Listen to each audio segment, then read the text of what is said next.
pada ibu bapak, para petugas lapas. Sungguh kami semuanya berterima kasih karena ibu bapak memberikan kesempatan untuk anak-anak saya, saudara kita semua sebagai warga binaan boleh ikut hadir di ibadah pagi hari ini. Tema kita yang dipilih oleh Bapak Pendeta Jeffrey Siwu tentang gambar diri. Ya, tentang siapa kita di hadapan Tuhan. Saudara, menurut Kejadian 1 ayat 26, ya, perhatikan Kejadian 1 ayat 26. Manusia itu sangat luar biasa.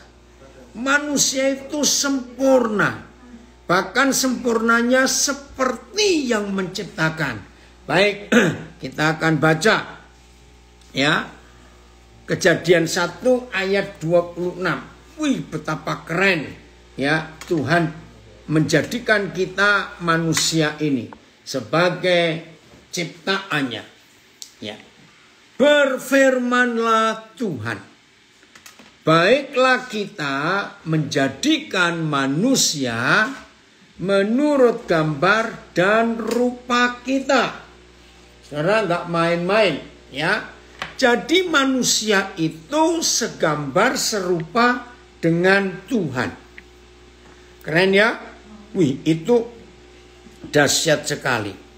Supaya ini tujuan manusia itu. Supaya manusia itu berkuasa, mempunyai otoritas seperti Tuhan yang menciptakan kita itu. Roh Kudus tolong kami supaya kami tahu betapa dahsyatnya hidup kami yang Tuhan ciptakan ini. Saya baca lagi Kejadian 1:26 ayat. Kemudian Tuhan berfirman, sekarang mari kita membuat manusia dalam rupa kita, menurut keserupaan kita. Biarlah mereka punya kuasa, punya otoritas seperti Tuhan. Saudara, itu manusia. Di awalnya ada TSI, Filipus. TSI-nya, oke, terjemahan sederhana Indonesia. Perhatikan. Kemudian Tuhan berkata, marilah kita menciptakan manusia supaya menyerupai kita dan mencerminkan.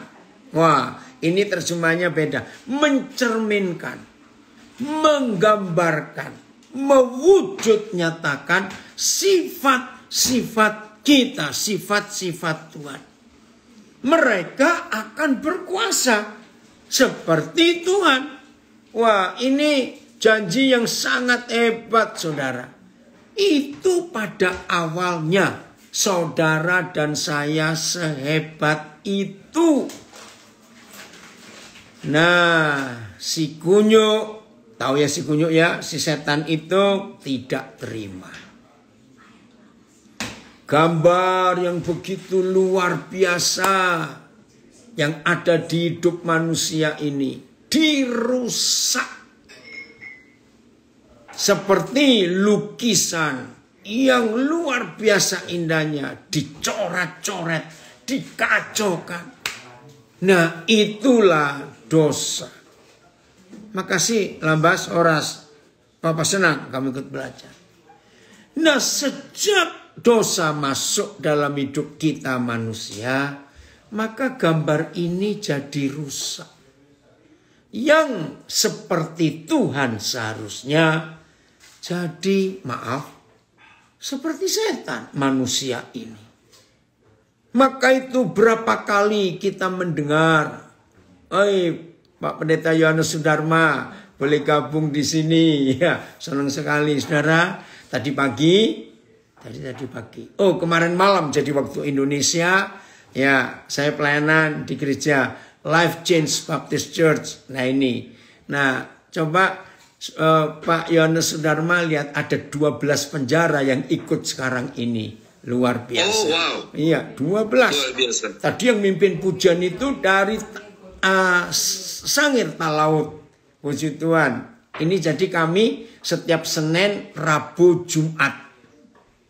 Pagi waktu Indonesia kami belajar. Nah, kalau Pak Pendeta Yohanes Sudarma mau nyimpan linknya tadi dan beritahu saudara yang lain itu ada. Tapi kalau Jumat, ya kalau Jumat itu jam 8:30. Ya, kenapa dibuat lebih pagi? Karena seringkali tempat untuk saudara kita ibadah dipakai juga untuk sholat Jumat. Jadi kalau hari Jumat kami percepat. Ya, jadi kalau di Amerika itu Minggu, Selasa dan Kamis. Kalau di Amerika ya, kalau Indonesia Senin, Rabu, Jumat. Baik. Kita lanjutkan sekarang ini. Nah, manusia yang begitu sempurna, segambar dan serupa dengan penciptanya, dirusak. Maaf. Sehingga kita manusia ini menjadi berdosa. Dan gak cuma berdosa, maaf. Yang tadinya harusnya mencerminkan sifat-sifat Tuhan. Akhirnya kita mencerminkan sifat-sifat iblis. Maafkan. Maka itu berapa kali kita sering mendengar kalimat ini. Binatang saja bisa tahu menjaga anak-anaknya. Maka itu tidak sedikit orang banyak berkata, ternyata manusia ini lebih jahat dari binatang. Pernah dengar ya kalimat-kalimat seperti itu? Dan memang itu yang terjadi di hidup kita. Kita bisa lebih jahat dari binatang. Salah satu contoh. Kita buka kitab Ratapan pasal 5. Ratapan pasal 5. Ya. Lamentation pasal 5. Ini loh rusaknya manusia sampai sejahat itu, saudara. Ratapan pasal 5. Ya, mulai ayat 1. Tuhan ampuni kami. Segera pulihkan kami. Nah, maaf kalau saya berkata ya kepada anak-anak saya, saudara saya yang sebagai warga binaan. Maafkan. Salah satu penyebab kenapa ada di antara kita manusia bisa ada dalam penjara. Maaf. Salah satu sebab. Kita lupa akan asal-usul kita yang serupa Tuhan. Akhirnya jadi rusak. Maafkan Papa nak kalau Papa berkata ini. Ayat 1. Ingatlah ya Yahweh apa yang terjadi atas kami. Pandanglah dan lihatlah akan kehinaan kami. Manusia hancur. Wow, ada saudara kita dari Munich, Jerman. Berarti di sana masih subuh, jam 3 subuh. Yuli, we get there, mau belajar firman Tuhan, jam 3 subuh. Hebat Yuli. Nanti kita ketemu ya, tanggal 29. Saudara, saya lanjutkan ini. Pandanglah dan lihatlah akan kehinaan kami. Milik pusaka kami beralih kepada orang lain. Rumah-rumah kami menjadi milik orang asing. Kami menjadi anak yatim. Tak punya bapak. Ibu kami seperti janda. Air kami minum dengan membayar. Betapa menderitanya hidup ini. Air aja nggak gratis. Shalom, Pak Pendeta Besar Agus Endarsa. Seneng Koden Agus melihat foto-foto di Instagram bagaimana Natal. Kebersamaan umat percaya ya, hebat sekali. Dengan baju tradisional Dayak, keren itu ya. Saya lanjutkan. Air kami minum dengan membayar. Kami mendapat kayu dengan bayaran. Kayu untuk apa? Untuk masak. Dulu kan belum ada gas, belum ada minyak tanah, ya pakai kayu. Minum saja nggak gratis. Untuk hidup masak saja nggak gratis juga. Kami dikejar dekat-dekat. Kami lelah. Bagi kami tidak ada istirahat. Ini anak-anak yang menderita. Kenapa? Lihat nanti ayat yang ke-7 ya. Ayat ke-6. Kami mengulurkan tangan kami kepada Mesir dan kepada Asyur. Saudara, dalam istilah perjanjian lama, Mesir dan Asyur itu adalah lambang dunia ini yang kejam dan sadis. Ya Eli, shalom juga. Saya ulangi, Mesir dan Asyur adalah lambang dunia ini yang jahat, isinya semuanya uang, bayar. Saya ulangi, kami mengulurkan tangan kepada Mesir dan kepada Asyur untuk menjadi kenyang dengan roti. Inilah manusia yang penuh penderitaan karena gambar dirinya rusak. Yang harusnya jadi seperti Tuhan, tapi setan merusak. Ayat 7. Saudara, tiap kali saya baca ayat ini, hati saya seperti disayat-sayat. Tuhan tolong. Kalau ada rekan para pelayan, hamba-hamba Tuhan, gembala-gembala sidang, perhatikan ayat ini. Yaudah, kalau memang itu kehendak Tuhan, kamu terpilih menjadi ketua komisi pemuda dan anak dari organisasimu. Perhatikan firman ini. Bapak-bapak kami berbuat dosa. Mereka tidak ada lagi. Dan kami menanggung kedurjanaan mereka. Ini ngeri sekali. Coba berapa terjemahan Filipus? Bapak-bapak kami berbuat dosa. Izinkan saya mengatakan kalimat yang jahat ini. Tapi inilah penyebabnya. Artinya apa? Perzinahan, pelacuran, seks bebas. Laki-laki seenaknya kawin sini sana, maaf. Lahir anak-anak. Tuhan ampuni kami. Gambar diri rusak. Self-image-nya hancur. Nah, Yeremia senang sekali Bapak lihat kamu hadir. Bapak-bapak kami. Oh, ini terjemahan lain. Nenek moyang kami berbuat dosa. Dan sudah tidak ada lagi. Dan kami menanggung kesalahan-kesalahan mereka. Leluhur kami. Ya, oke. Jadi saya lebih suka membaca bapak-bapak kami. Ayah-ayah kami. Melakukan free sex. FYH. Ayah kami telah berbuat dosa. Mereka telah tiada sebelum hukuman dijatuhkan. Kamilah yang menanggung hukuman yang seharusnya dikenakan kepada ayah-ayah kami. Izinkan saya mengatakan kalimat yang jahat ini. Tuhan tolong. Supaya gambar diri kami yang dihancurkan iblis kembali sempurna.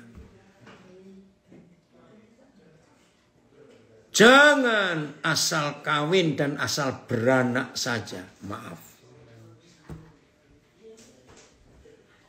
Maka itu tidak sedikit kita itu mendengar dan melihat fakta.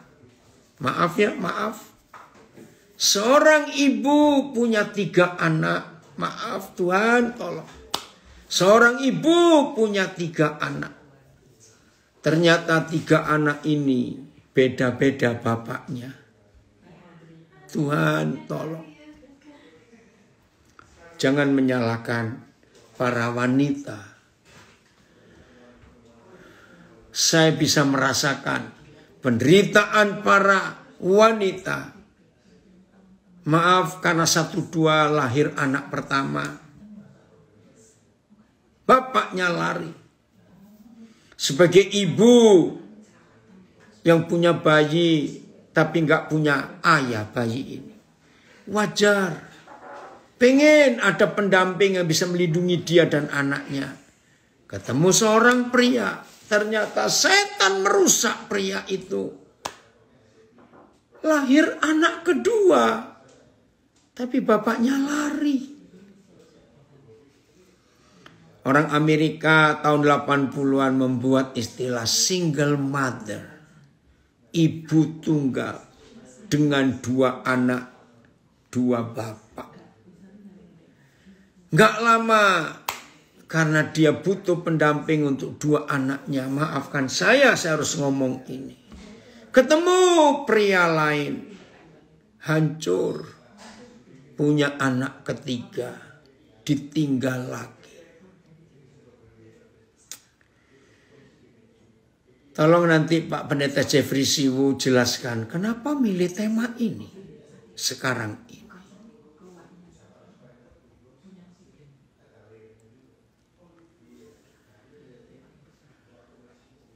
Ketika gambar diri kita rusak, maka kita sendiri tidak tahu siapa diri kita. Makasih Pak Agus. Saya ulangi lagi. Ketika gambar diri kita rusak, maka kita sendiri nggak tahu siapa kita. Jadi kacau hidup ini. Maka itu para pria, para ayah, setelah kita mendengar firman ini. Selamat pagi juga dari Samarinda, Octavia Marin. Setelah kita para pria mendengar firman ini, mari kita mengambil keputusan hidup benar di hadapan Tuhan. Biarlah kalau kita menikah sekali seumur hidup, maaf, supaya tidak lahir anak-anak yang gak tahu siapa ayahnya. Ratapan pasal 4. Ratapan pasal 4. Lihat ini. Ratapan pasal 4. Perhatikan. David, Raymond, happy birthday for you. David, ya maaf, ini alat barunya ada gangguan ini. Maaf, ini turun terus dari tadi. Diapain? Coba dikuatin lagi mana tadi. Ratapan pasal 4, mulai ayat 1 kita akan baca ini. Sungguh pudar emas itu. Nah supaya tetap gini diapain ya? Oh dari sini. Ya saya ulangi. Sungguh pudar emas itu. Nah kalau emas itu pudar, emas murni itu berubah. Jadi apa? Jadi tembaga. Emas itu nilainya merosot karena kualitasnya berubah. Batu-batu suci itu terbuang di pojok tiap jalan. Siapa emas murni itu? Siapa batu-batu suci itu? Ayat 2. Anak-anak Sion. Ternyata ini anak-anak Tuhan. Anak-anak Papa di sorga. Yang berharga tadinya. Yang setimbang senilai dengan emas tua, emas murni. Karena gambar diri rusak, kepribadian dihancurkan. Akhirnya, sungguh mereka dianggap belanga-belanga tanah buatan tukang periuk. Tolong saya carikan kalimat yang tepat. Dalam bahasa Jawa ada istilah kreweng. Maaf, saya harus jelaskan. Kreweng itu dalam bahasa Belanda adalah pecahan tembikar. Ya, pecahan gerabah. Alat-alat rumah tangga yang dibuat dari tanah. Atau termasuk yang porselen. Kreweng. Nah, bisa nggak ketemu bahasa Indonesianya ya? Ya, yang tadinya mulia. Seperti emas tua. Hancur. Jadi pecahan gerabah yang tidak ada nilainya sama sekali. Filipus coba berapa terjemahan 2 ayat itu. Puji Tuhan dari Florida hadir juga. Ya, Hong, Koden dan Cik Louis masih ada di California ini.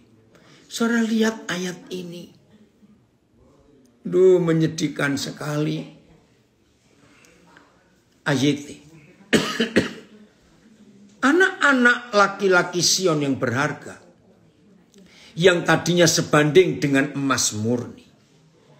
Betapa mereka dianggap seperti guci-guci tanah liat buatan tangan tukang periuk. PIS, dahulu para remaja kota Sion seperti emas yang berharga. Tetapi kini diperlakukan seperti bejana tanah belaka. Rusak. Ya, anak-anak Tuhan yang akhirnya nggak punya kualitas. FYH-nya. VMD-nya. Orang Sion sangat berharga. Harga mereka seberat mereka dalam emas. Tetapi sekarang musuh memperlakukan mereka seperti periuk tanah liat yang dibuat tukang periuk. FYH. Anak-anak muda Sion yang menjadi puncak kebanggaan dan senilai dengan emas tua yang murni telah diperlakukan seperti barang-barang dari tanah liat yang tidak berharga. Begitu rusaknya nilai seperti emas langsung merosot jatuh seperti belanga tanah. Tuhan tolong kami semuanya. Nah, Bapa di surga ingin memulihkan hidup kita supaya kita kembali senilai emas itu. Ayat 3. Masih ratapan 4. Ayat 3. Ayo kita lanjut. Makasih Papa untuk kasih-Mu.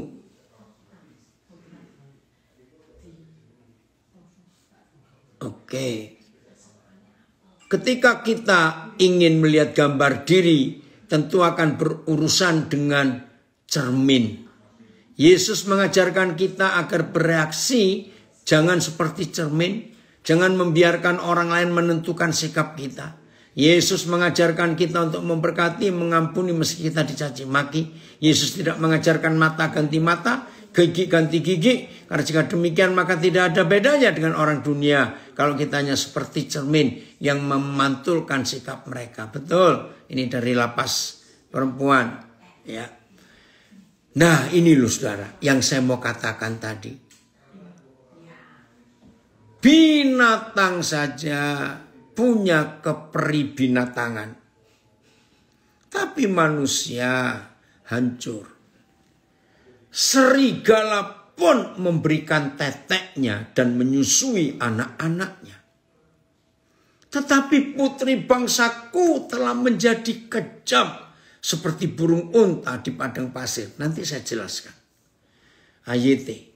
Serigala saja memberikan teteknya untuk menyusui anak-anak mereka. Akan tetapi putri bangsaku telah menjadi kejam seperti burung unta di padang belantara. PS, sedangkan induk serigala menyusukan anaknya. Tapi umatku sangat kejam seperti burung unta di padang. FYI-nya, Pak ya, perhatikan ini. VMD itu ya, bahkan anjing liar memberi makan anak-anaknya. Serigala menyusui anak-anaknya. Tetapi putri umatku kejam. Gereja Tuhan, manusia ini kejam. Ia seperti burung unta di padang gurun yang lupa akan telurnya dalam pasir. Tuhan menggambarkan dua jenis binatang berbeda. FYH. Serigala sekalipun masih memberi makan kepada anak-anaknya. Tetapi bangsaku Israel tidak berbuat demikian. Mereka seperti burung unta di gurun pasir yang kejam dan tidak peduli akan tangisan bayi-bayinya. Nah, ini langsung ayat 4 ya kalau FYH. Lidah bayi-bayi itu menempel pada langit-langit mulut mereka karena kehausan. Sebab tidak ada air barang setetes pun yang tersisa. Bayi-bayi menangis, bayi-bayi itu menangis minta makan, tetapi tidak ada yang memberi. Ini minggu yang lalu, pas hari Minggu, saya lagi berkhotbah di satu gereja. Nah tiba-tiba ada telepon yang masuk berkali-kali. Sehingga terganggu Zoom saya itu. Dan saya tidak kenal. Karena cuma ada nama 3 huruf. Aduh, saya nggak bisa jawab karena saya lagi ngajar. Nah, selesai saya ngajar, saya telepon. Begitu, halo, saya bilang halo. Nangis. Maaf, ini siapa? Di mana? Ternyata dia bilang, saya di Bandung. Saya pernah ketemu Pak Daniel tahun 86 yang lalu di Jerman, di kota Frankfurt. Wih, lama sekali. Terus saya coba-coba ingat. Maaf ya. Tapi dia masih nangis, saudara. Terus saya bilang, saudara, kalau saudara telepon seperti ini dan sambil nangis, saya tuh nggak ngerti. Akhirnya, ya udahlah, coba nangis dulu. Oh, dia nangis meraung. Saya harus tunggu. Nah, apalagi waktu itu saya speaker. Sehingga yang dekat saya dengar semua. Kok tiba-tiba telepon orang nangis. Lu kenapa? Ini loh. Di pangkuan saya sekarang ada bayi perempuan. Umur 11 bulan. Ditinggalkan orang tuanya. Lah saya ini gak punya keluarga, cuma sendiri. Saya mau harus buat apa dengan bayi ini? Waduh, bagaimana ini? Maaf, minggu lalu saya masih di Belanda. Langsung Roh Kudus ingatkan. Salah satu keluarga dari anak saya pas ada di kota itu. Saudara, itu berarti di Indonesia sudah Senin pagi. Akhirnya anak ini diselamatkan. Puji Tuhan. Dalam seminggu ini saya urusan dengan banyak hal, surat menyurat semua untuk surat anak ini. Nah itu saudara. Jadi binatang sadis seperti serigala aja sayang anaknya. Tapi ada manusia buang bayinya. Maka itu berapa kali kita dengar cerita ada bayi di tong sampah, di tempat sampah, bayi di WC umum, bayi dan di sungai, semuanya menyedihkan. Itu karena gambar diri kita rusak. Binatang sejahat serigala saja tahu sayang anaknya. Maka itu kalau saya dengar berita ada bayi dibanting oleh bapak tirinya sampai mati dan macam-macam. Sadis manusia ini. Ayat 4. Ratapan 4. Ayat 4. Ayo kita perhatikan ini baik-baik. Ayat 4.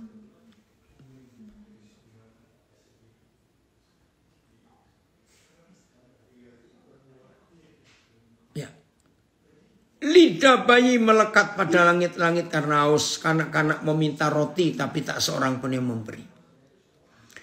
Dalam pengalaman hidup saya pernah menemukan beberapa bayi seperti ini. Sampai gak bisa nangis. Habis suaranya, habis air matanya bayi-bayi itu. Karena kering lidahnya, mulutnya. Jadi lidahnya nempel di langit-langitnya. Aduh saudara. Puji Tuhan. Berapa kali Tuhan menemukan saya dengan bayi-bayi seperti itu. Saya ambil. Saya gendong. Tuhan terima kasih. Ayat lidah bayi yang menyusu melekat pada langit-langit mulutnya karena kehausan.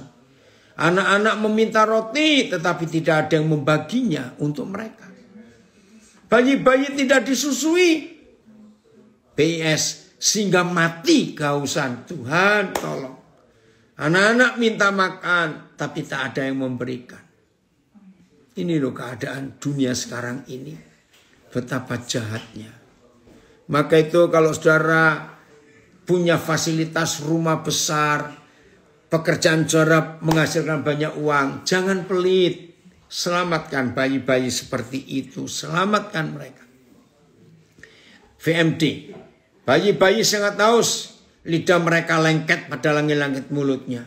Anak-anak kecil minta roti, tapi tidak ada yang memberikan kepadanya. Saya lupa tahun berapa Roh Kudus mewahyukan, merevelasikan saya ratapan 4 dan 5. Itu tahun akhir 70-an yang lalu. Maka itu sejak hari itu saudara, saya selalu memperhatikan anak-anak kemanapun saya pergi. Saya ulangi BIS. Bayi-bayi tidak disusui sehingga mati kehausan.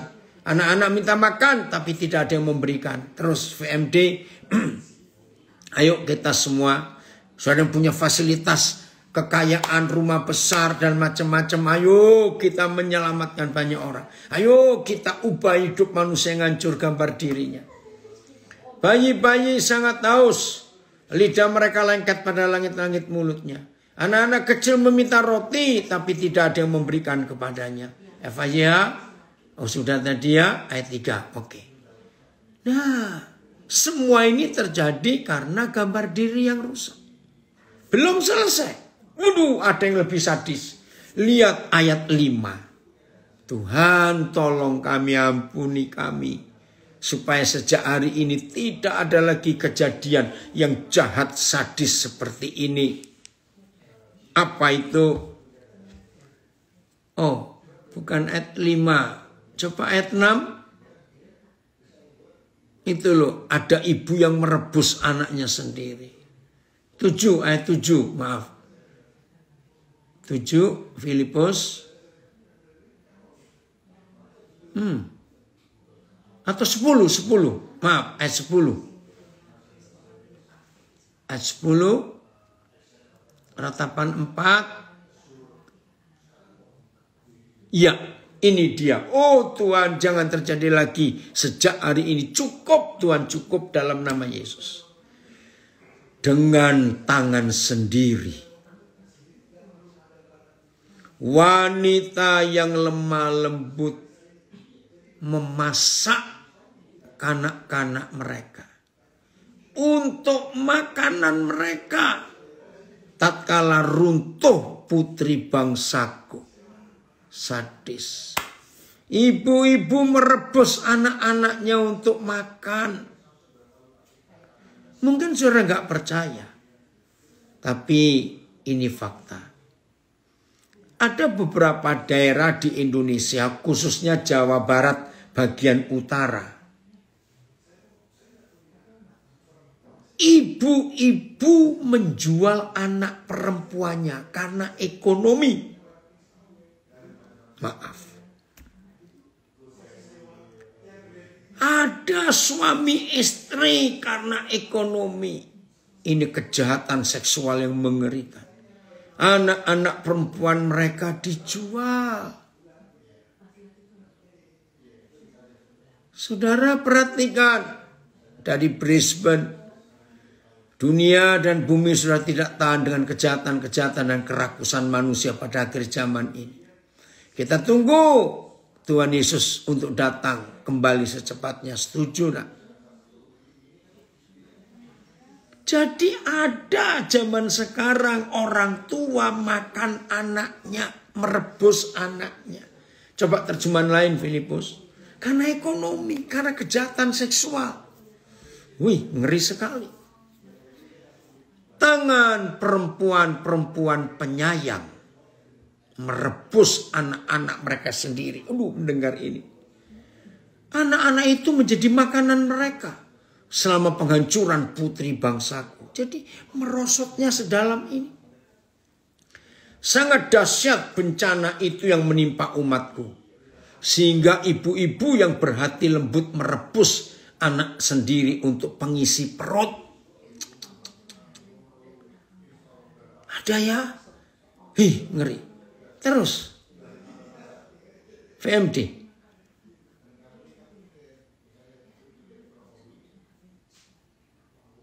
Dan perempuan cantik memasak anak-anaknya sendiri. Anak-anak ialah makanan untuk ibunya. Oh Tuhan. Hal itu terjadi bila umatku binasa.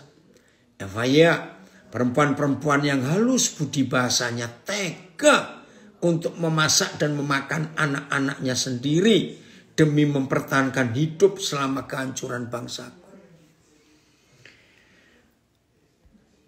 Jadi mulai sekarang, izinkan Tuhan memulihkan kita, gambar diri kita, untuk kembali serupa dan segambar dengan Tuhan Bapa kita di surga. Manusia yang punya karakter Yesus.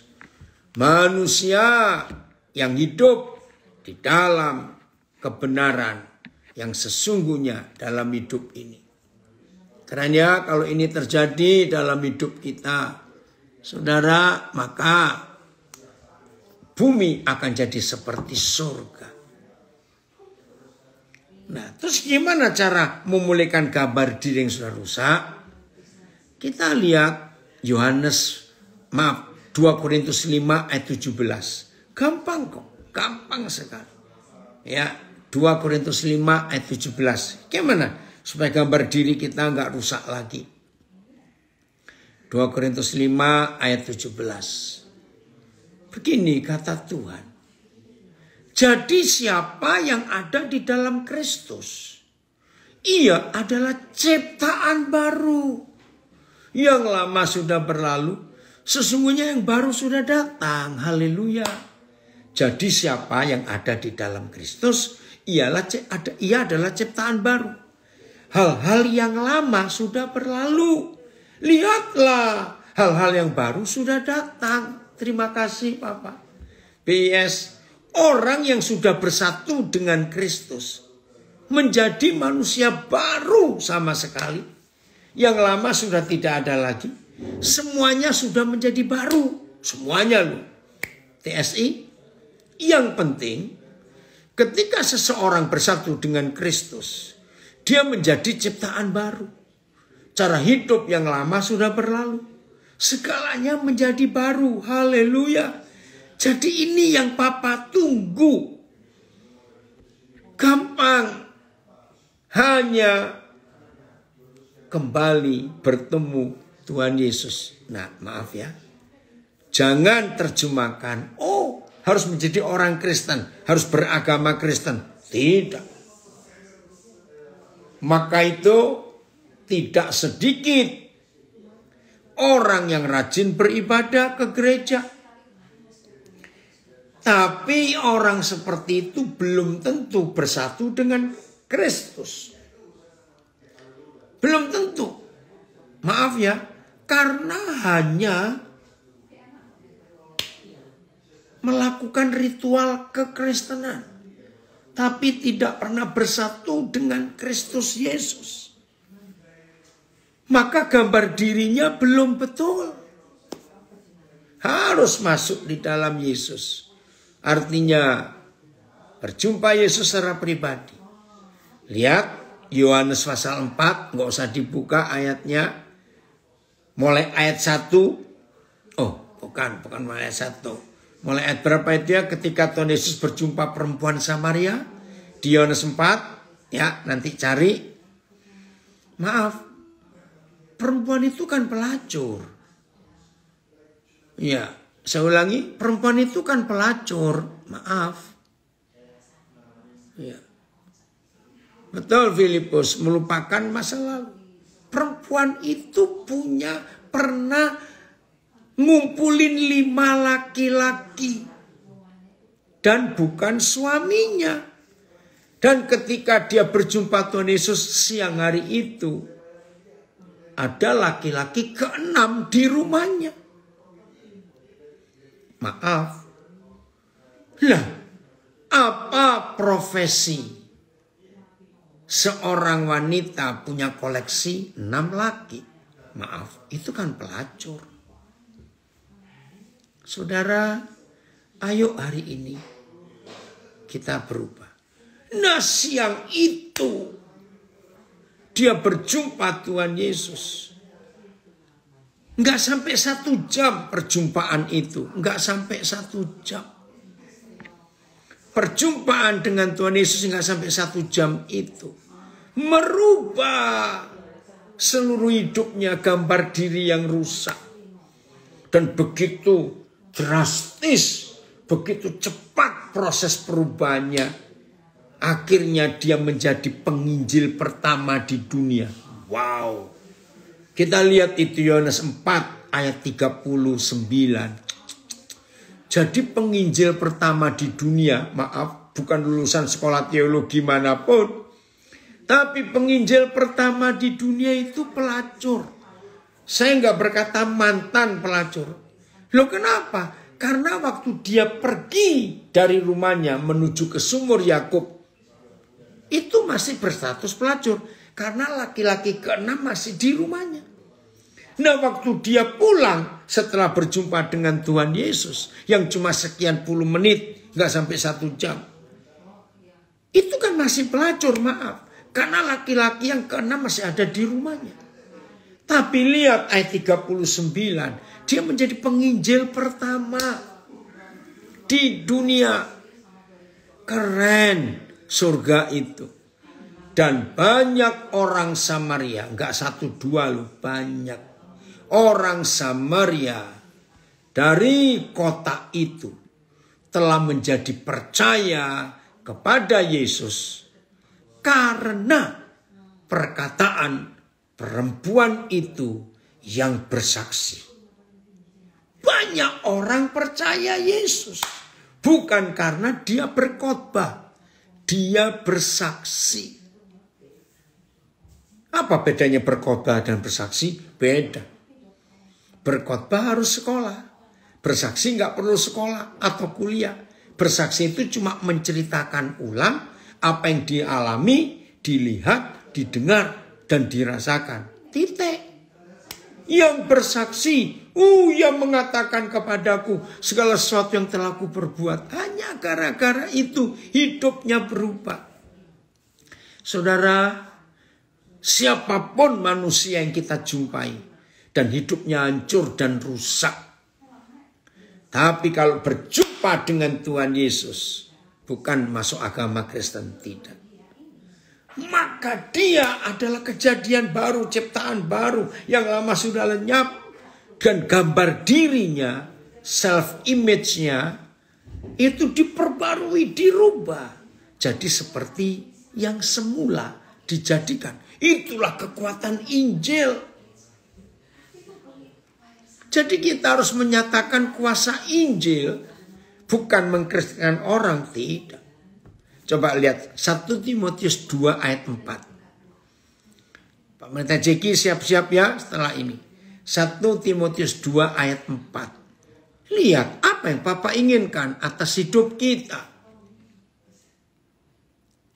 Ada 1 Timotius 2 ayat 4. Yang menghendaki, ini Papa di surga, menghendaki supaya semua orang, enggak terkecuali, semua orang diselamatkan. Beda, bukan dikristenkan. Diselamatkan. Dan memperoleh pengenalan akan kebenaran. Siapa kebenaran? Tuhan Yesus. Jadi gambar diri yang rusak dan dipulihkan itu karena kita berjumpa, bertemu dengan kebenaran, yaitu Tuhan Yesus. Luar biasa. Firman yang mendewasakan rohani kita, amin. Ini dia. Maka itu dalam hidup ini saudara, ayo kita berjumpa dengan Tuhan Yesus secara pribadi. Akui dia. Akui dia. Tuhan, aku perlu Engkau, Tuhan Yesus. Dan saudara mulai tertarik dengan firman-Nya. Anak-anakku, warga binaan semuanya, bersyukur Tuhan beri kesempatan lewat para petugas bahwa semua saudara bisa ikut belajar firman Tuhan. Baik via Zoom, baik yang langsung di tempat gereja-gereja datang. Ikuti dengan sungguh-sungguh. Makin mencintai Tuhan. Makin mencintai Dia. Jadi gak susah, gak berat, gak ribet. Gampang. Menjadi ciptaan baru. Gambar diri dipulihkan. Supaya Yesus Tuhan karakternya nyata di hidup kita. Hanya perlu percaya Tuhan Yesus. belajar firman-Nya. Cuma itu saja. Jelas ya? Puji Tuhan untuk semua itu.